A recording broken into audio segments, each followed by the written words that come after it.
Worryingly, the age profile of those involved is becoming increasingly younger, and today's shocking report into St Patrick's Centre for Young Offenders has the potential to make that situation even worse. Barry O'Kelly now reports.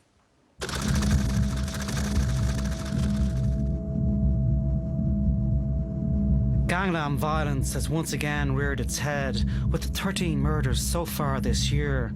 And perhaps the most worrying aspect of the bloodshed is the emergence once more of the Crumlin Drimnagh Feud.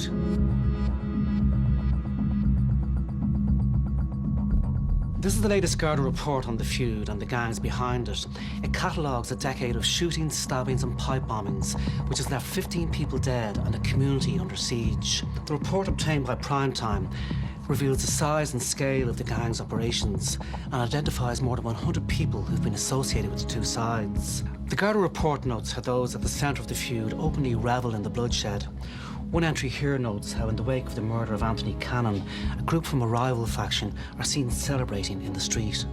The victim was 26 years old and from the south inner city. He was a well-known gangland figure and was aligned to one of the two feuding Crumlin Drimnagh gangs.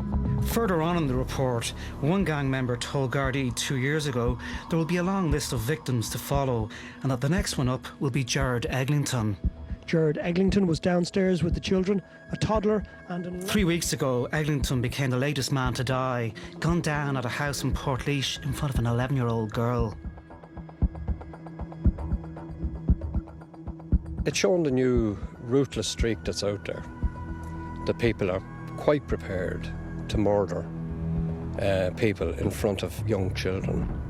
And it's a new low in criminality. The Garda file on the feud profiles a series of tit-for-tat killings and numerous shootings, stabbings and assaults.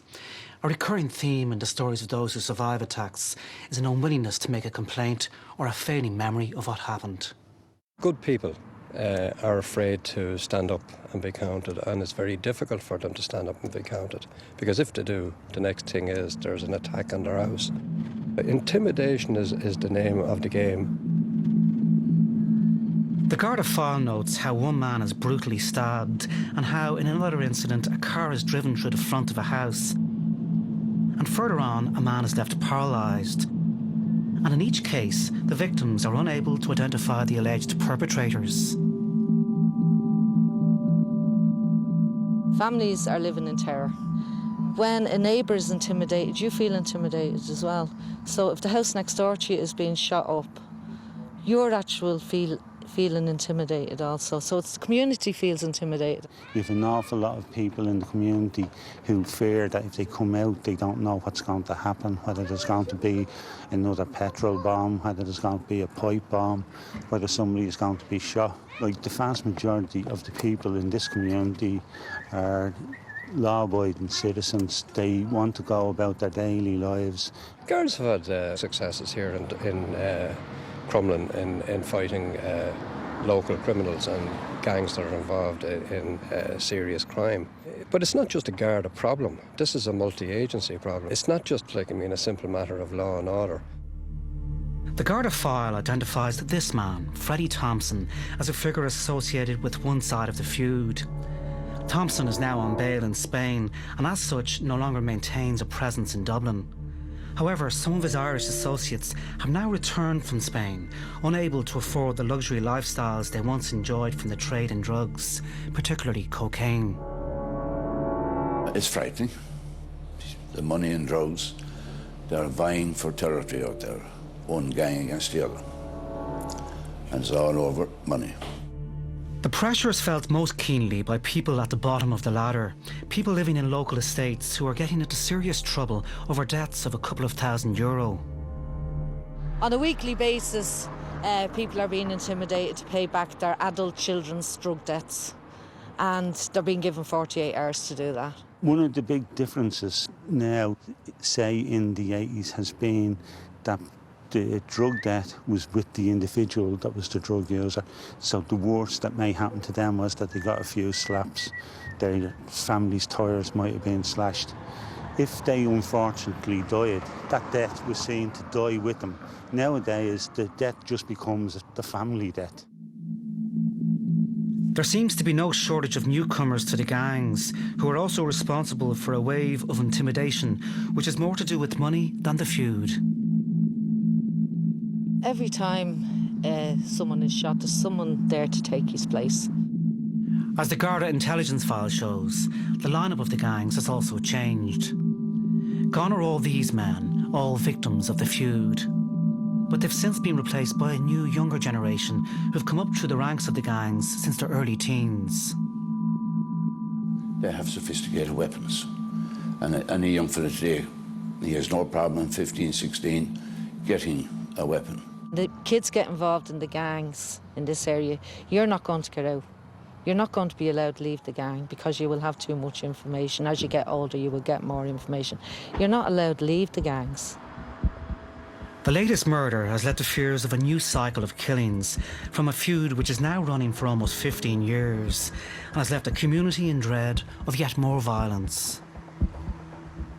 Barry O'Kelly there. I'm joined here by John Mooney, security correspondent with the Sunday Times, and from Cork we're joined by Dr. Niamh Horgan, who's a lecturer in sociology there at UCC. First of all, John, the age profile. A lot of these kids, they're very young, aren't they, who are involved in this? Well, the people involved in this type of feuding range in age for sometimes 16 years of age, right up people into their late 20s.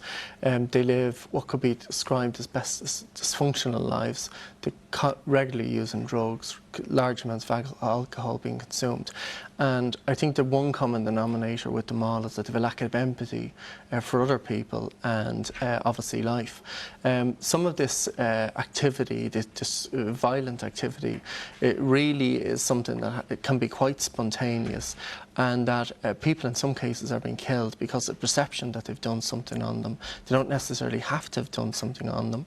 And it can sometimes, it's also manifestation where it's someone trying to maintain their own reputation within the community. So you get someone maybe who takes offence at another individual, something that they perceive to have done on them, and will decide to kill them or attack their family for that slight on their character. So there's a lot of different motivations that lead to this type of killing, and indeed this type of killing just isn't prevalent in Crumlin and Drimnagh. It actually happens in lots of different parts of the city.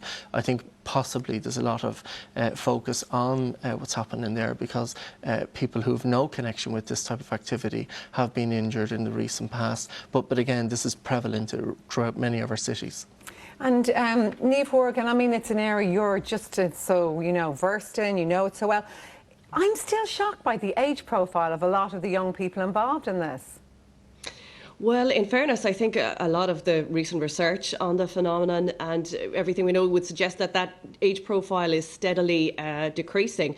One of the issues that emerged in my own research on juvenile justice issues was that since the age of criminal responsibility was changed in 2001 to 12, that actually many criminal gangs saw children under 12 as being more useful, essentially because they couldn't be prosecuted by the Gardaí. And in some cases, that has created a scenario where really very young children, I think, are being drawn into criminal activity. So by the time they're getting to their teens, so 14, 15, 16, you're really looking at young people who have a quite considerable experience in terms of gangland crime. And I know you've looked at other comparisons, or even in Scotland, for instance. How do you go about trying to stop this, to stop young people being sucked into this gangland murder? Well, I mean, I think there's a range of issues in terms of, and I think your report highlighted there that it's not just a criminal justice issue or a law and order issue. Certainly one of the Irish Penal Reform Trust last year had a report that very much highlighted the role of early intervention, getting in there early, and by early we mean from the age of 0 to 5, basically. One of the things, I suppose, that I think could come out of knowing so much about the Crumlin Drimnagh feud is, we know the communities where this is going on, we know some of the families that are deeply troubled here, so it's not a secret. It's there needs to be intervention at that level, and I suppose in addition, I think that we need to recognise the criminal justice challenges that are emerging with younger children. One of the things that we've seen, say for instance, Garda diversion in Ireland is largely focused at those over the age of 12, but really if you have quite a considerable degree of experience by the time you hit the age of 12, then maybe Garda diversion is not the most suitable option for you, or maybe we need to look at those kind of interventions early on. So I think there needs to be a range of approaches adopted to this issue. OK, and I'm going to go back to you to talk about St Patrick's Centre in a moment. And John, obviously, one of the things I was noticing today as well, the amount of manpower, the amount of guards